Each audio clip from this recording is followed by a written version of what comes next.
කලින් මම වීඩියෝ එකක් දැම්මා ඔන්ලයින් අපොයින්ට්මන්ට් එකක් දාලා මෙඩිකල් එකක් ගන්න කොහොමද කියලා. ඒ වීඩියෝ එක බැලුවේ නැත්නම් දැන් මේ උඩින් ආපු කාඩ් එක ක්ලික් කරලා ඉස්සෙල්ලම ඒක බලලා ඉන්න. ඒ විදිහට මෙඩිකල් එකක් අරන් මෝටර් ට්‍රැෆික් ඩිපාර්ට්මන්ට් එකට යන්න ඕනේ ඩ්‍රයිවිං ලයිසන් එකක් ගන්න. ඊට අමතරව vehicle first registration, new driving license, vehicle ownership transfer, vehicle information request යන සේවාවන් ලබා ගන්නත් මේ ඔන්ලයින් අපොයින්ට්මන්ට් එක ඕන වෙනවා.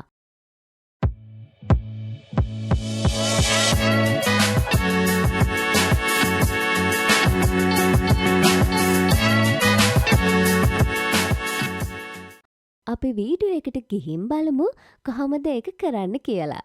ඉස්සෙල්ලම Google එකට ගිහින් මෝටර් ට්‍රැෆික් සයිට් එකට යන්න ඕනේ. ඒකේ මේ අපොයින්ට්මන්ට් කියන එක ක්ලික් කරලා එන පිටුවට පිළිවෙලින් ඔයාගේ ID කාඩ් නම්බර් එක, සම්පූර්ණ නම, දුරකථන අංකය, බුක් කරන්න බලාපොරොත්තු වෙන කාර්යාලයට අයත් දිස්ත්‍රික්කය, අපොයින්ට්මන්ට් එකට අදාළ කාරණාව, අදාළ දිනය හා වේලාව සඳහන් කරන්න ඕනේ. ඔයා දෙන දුරකථන අංකයට SMS එකකින් OTP කෝඩ් එක එනවා. ඒක සයිට් එකේ ගහලා නම්බර් එක සනාථ කරගන්නත් පුළුවන්. අවසානයේට තියෙන්නේ book appointment කියන බොක්ස් එක ක්ලික් කරලා Tamanට වේලාවක් බුක් කරගන්න පුළුවන්. ඒ විදිහට තමයි ඔයාට මම කිව්ව කාරණාවලට අදාළ ඩේට් එක හා ටයිම් එක බුක් කරගන්නේ.